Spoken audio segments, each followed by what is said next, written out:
Tout au long de l'histoire de l'humanité, un certain nombre de récits mythiques ont captivé notre imagination, mettant en scène des histoires d'anges divins, de géants colossaux et de catastrophes catastrophiques.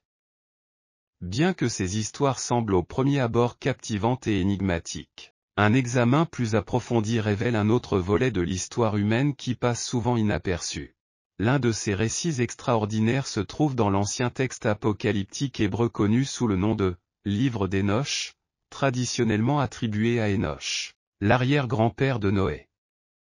Cette œuvre ancienne révèle d'étonnantes révélations sur les origines du mal, les mystérieux anges déchus, les puissants Néphilim, le déluge cataclysmique, le Messie prophétisé et la fin imminente des temps. Curieusement, ce texte est resté caché au public en raison de l'inclusion d'informations qui plongent dans les mystères surprenants entourant nos origines. Informations qui ont finalement été exclues du canon biblique. Outre le livre d'Hénoch, un autre manuscrit ancien découvert en Égypte véhicule un message profondément inquiétant.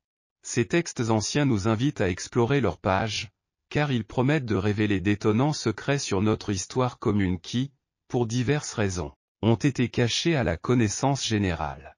Vers la fin de 1946 ou le début de 1947, de jeunes bergers bédouins se trouvaient à proximité de l'ancienne colonie de Qumran, située sur la rive nord-ouest de la mer Morte, dans ce qu'on appelle aujourd'hui la Cisjordanie. Au cours de ses fonctions pastorales, l'un des jeunes bergers a accidentellement délogé un rocher dans une ouverture dans une falaise, provoquant un bruit surprenant et bouleversant.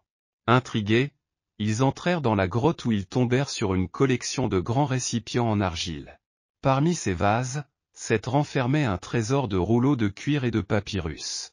Ces rouleaux ont ensuite été acquis par un marchand d'antiquités et ont finalement été retrouvés entre les mains de plusieurs érudits, qui ont déterminé que les textes dataient de plus de 2000 ans.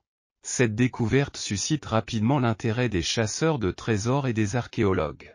Au cours des années suivantes, des dizaines de milliers de fragments de manuscrits supplémentaires furent découverts dans 10 grottes adjacentes, totalisant entre 800 et 900 textes inestimables. Parmi ces textes se trouvait le livre d'Hénoch lui-même, segmenté en 5 livres différents, le livre des veillées, le livre des paraboles, le livre astronomique, les visions des rêves et les épîtres d'Hénoch, qui composent ensemble un total de 100 chapitres. Le livre d'Hénoch est une compilation d'œuvres monumentales, chacune abordant des thèmes importants, tels que les récompenses, les châtiments, la fin du monde et le jugement final. Son premier livre, comprenant les chapitres 6 à 36, se concentre principalement sur des sujets tels que les anges, l'arbre de vie, Jérusalem et l'univers, mentionnés dans Genèse 6, 1 à 4. Ces anges ont séduit les femmes humaines, entraînant la naissance des Néphilim, des êtres de grande connaissance qui ont joué un rôle dans l'arrivée du déluge catastrophique, qui a finalement conduit à la destruction des Néphilim. Le terme « Néphilim » fait référence aux morts, souvent décrits comme des individus massifs ressemblant à des géants. La relation entre les enfants de Dieu et les Néphilim fait l'objet de diverses interprétations. Certains pensent que les fils de Dieu font référence à des anges déchus qui ont engendré une progéniture avec des femmes humaines.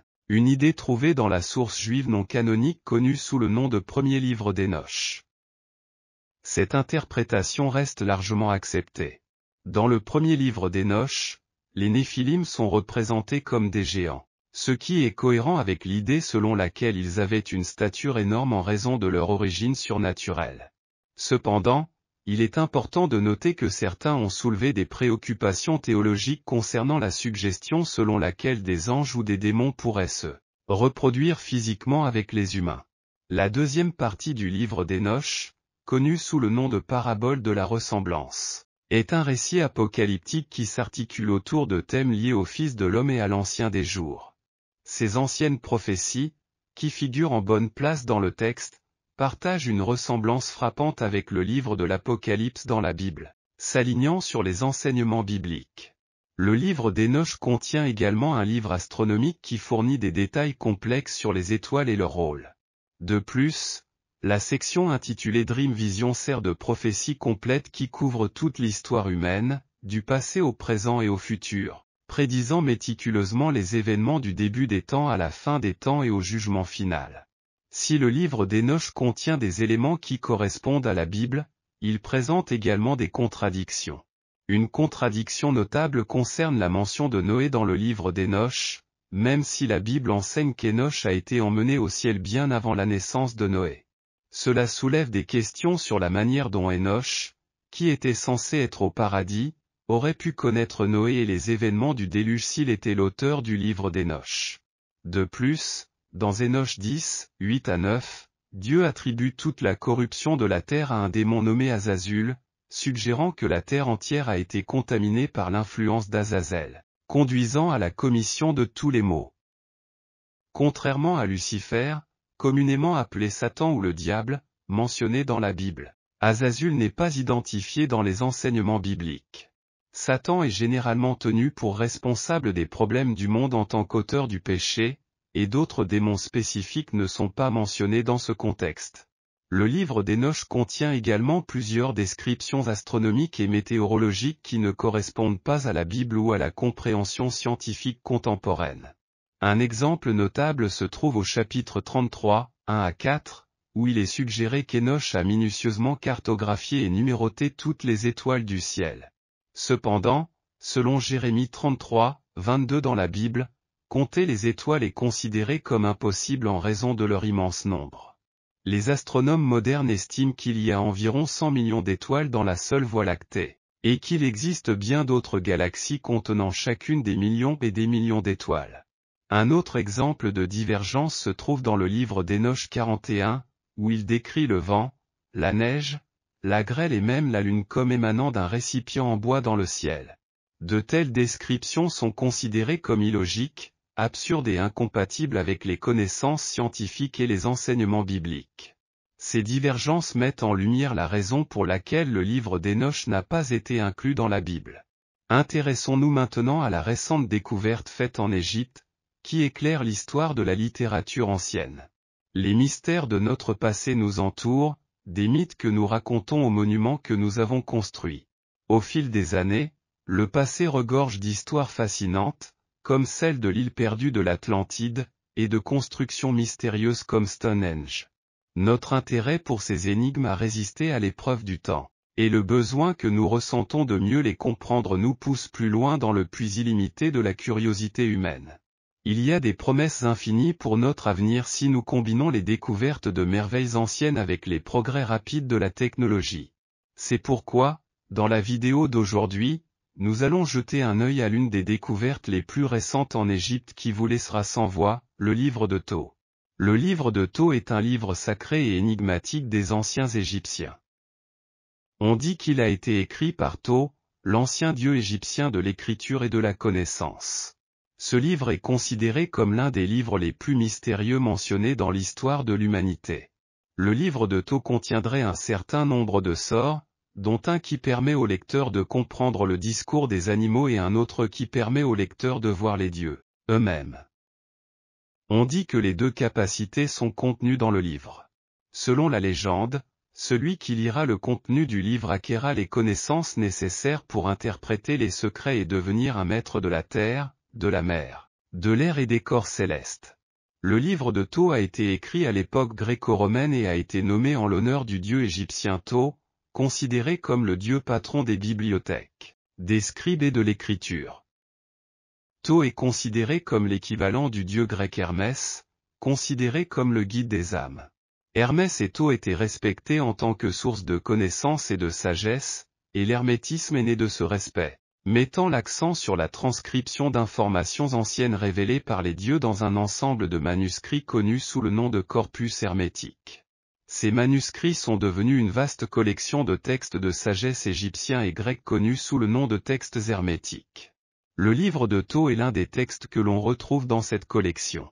Cet ouvrage est écrit sous la forme d'une conversation entre l'instructeur Thoth et l'un de ses élèves, désignés par leurs titres respectifs. Celui qui loue le savoir, et celui qui aime apprendre. Le contenu détaillé du livre proviendrait directement de la bouche du dieu Thoth lui-même. Le livre couvre un large éventail de sujets, tels que les rituels, la construction de temples, l'astrologie, la géographie et la médecine.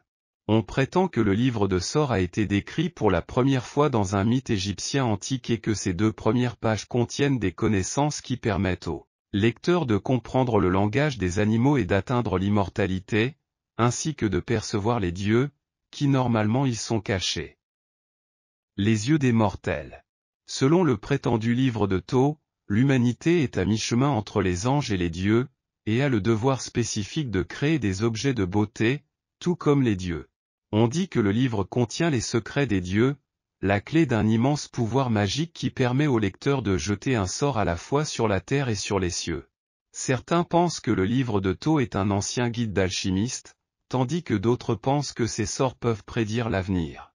De plus, certains soutiennent qu'il s'agit en réalité de 3 livres indépendants mélangés au fil des générations.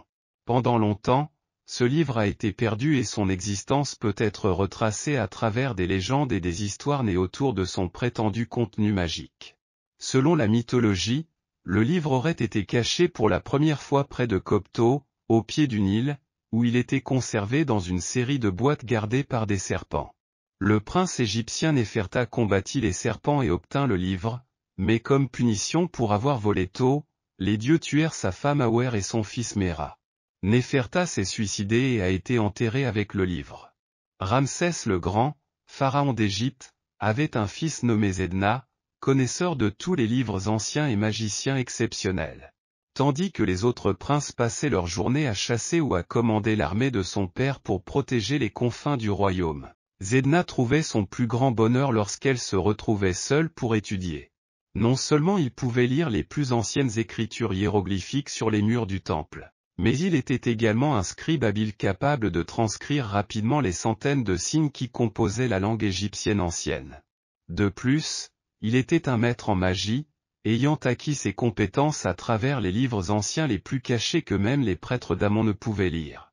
Un jour, alors qu'il étudiait les livres anciens écrits recto verso de longs rouleaux de papyrus, il tomba sur l'histoire d'un autre fils du pharaon plusieurs centaines d'années auparavant, qui avait été un grand scribe et un magicien aussi sage que lui. Cet homme, Néferta, avait lu le livre de Thoth, grâce auquel on pouvait jeter un sort sur le ciel et la terre et comprendre le langage des oiseaux et des bêtes. Lorsque Zedna découvrit que le livre de Thoth avait été enterré à côté de Néferta dans son tombeau royal à Memphis, il fut déterminé à le retrouver et à absorber toute sa sagesse. Il est donc allé voir son frère Anru et lui a demandé de l'aider à découvrir le livre, car sans lui, la vie n'a plus de sens pour moi, lui dit Zedna. Je t'accompagnerai et serai à tes côtés dans tous les dangers, répondit Anru. Les 2 frères se rendirent à Memphis et trouvèrent le tombeau de Néferta, fils d'Amenhotep, le premier grand pharaon de ce nom, qui régna 300 ans avant eux. En entrant dans le tombeau, Zedna arriva dans la pièce centrale où il se reposait. Là, il découvrit le corps du prince enveloppé dans des bandages en lin, immobile et sinistrement mort. Mais à côté de lui, sur le tombeau de pierre, se tenaient 2 figures spectrales, manifestation d'une charmante jeune femme et d'un enfant.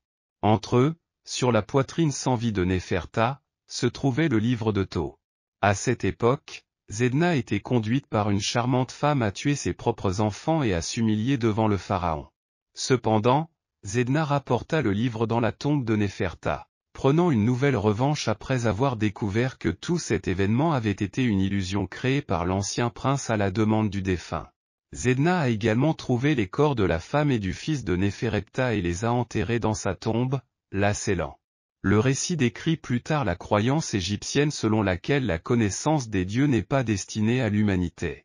Il est important de mentionner que l'occultiste Aleister Crowley a également écrit un livre intitulé Le livre de Thoth, qui comprend un jeu de tarot conçu par lui. Crowley a affirmé que Thoth lui-même lui avait dicté le livre, qui contient également une carte de tarot conçue par lui-même.